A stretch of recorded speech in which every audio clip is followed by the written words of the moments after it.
বাংলাদেশ জাতীয়তাবাদী দল বগুড়া জেলা বিএনপির পক্ষ থেকে শুভেচ্ছা বক্তব্য শুরু করছি। ধানের শীষের মার্কা বগুড়া থেকে কিন্তু সৃষ্টি। শহীদ প্রেসিডেন্ট জিয়াউর রহমান যখন বিএনপি সৃষ্টি করেন এই বগুড়ার সন্তান, তখন কিন্তু ধানের শীষের মার্কা ওনার দলের মার্কা উনি সৃষ্টি করেন। বগুড়ার মার্কা হলো না, এই মার্কাই সারা বাংলাদেশের মার্কা। মনে রাখতে হবে, বেগম খালেদা জিয়ার মার্কা ধানের শীষ, তারেক রহমানের মার্কা ধানের শীষ, শহীদ প্রেসিডেন্ট জিয়াউর রহমানের মার্কা ধানের শীষ। আমরা আজকে কৃষি কার্যের কথা বলছি।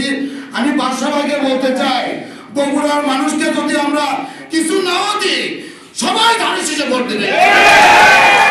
ধানের শীষ হচ্ছে সেই মার্কা, ভালোবাসার মার্কা, আমাদের হৃদয়ের মার্কা, বাংলাদেশের সর্বশ্রেষ্ঠ মার্কা হচ্ছে ধানের শীষ।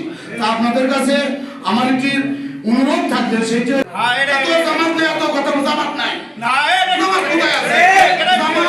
সারা বাংলাদেশ সিট পাই 3টা, বিএনপির সাথে এসে পাই 17টা। এবার বিএনপির সাথে নাই, তাহলে জামাত কয়টা সিট পাবে চিন্তা করেন। বগুড়া যেখানে যার দল, যিনি দলের চেয়ারম্যান তিনি প্রার্থী, এখানে আপনার জামাত জামাত কেন? খুঁজে পাওয়া যাবে না। আপনাদেরকে চেষ্টা করতে হবে, বিনয়ী হতে হবে, ভোটারদের কাছে যেতে হবে। ভোটারেরা আশা করে যে আমাদের কাছে একটু আসুক, একটু ভোট চায়। মনে বলেন বগুড়া ধানের শীষ আর ভোট চালেন না, তা হবে না। সমস্ত নেতা কর্মীকে দায়িত্ব নিতে হবে।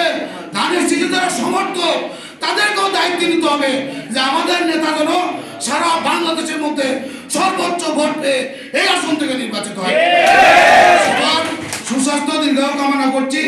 আগামী 12 তারিখে কেন্দ্রে তো সচেতন থাকবেন, জামাত একটু এই ঘুটুর ঘাটু করতে পারে, তো ওগুলা সাহস যেন না পায়।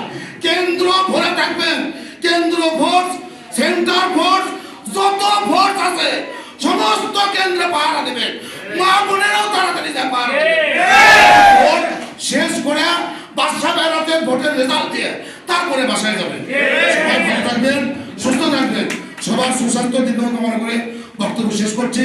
খোদা হাফেজ।